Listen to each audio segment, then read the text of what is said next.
அனைவருக்கும் வணக்கம். 4 நாளா மழை இல்லாமல் இருந்துருந்துச்சுங்க. இப்போ திரும்ப 2 நாள் நல்ல மழை ஆயிடுச்சு.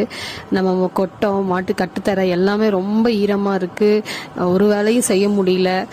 ரொம்ப கஷ்டமா இருக்கு. இந்த மாடு பாக்குறதுல இருக்க பெரிய கஷ்டம் என்னன்னா மழை காலம் தாங்க. வெயில் காலத்தை கூட நம்ம எப்படி சமாளிச்சிடலாம், மழை காலத்துல மாடு பாக்குறது ரொம்ப கஷ்டம். ஒரு பாட்டு இருக்கு, ஆடு மாடு இல்லாதவன் அடமலைக்கு ராஜான்னு. அந்த பாட்டு நான் ரொம்ப தடவை கேட்டிருக்கேன்.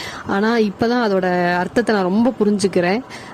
இந்த மாதிரி எவ்வளவு மழை பெய்ஞ்சாலும் நம்ம பசங்களுக்கு எந்த குறையும் வைக்க போறது கிடையாது. நம்ம டைமுக்கு தண்ணி தீனி எல்லாமே நம்ம கொடுத்துருவோம். இந்த மாதிரி வீடியோ பார்க்கணும்னா நம்ம சேனலை மறக்காம ஃபாலோ பண்ணிக்கோங்க.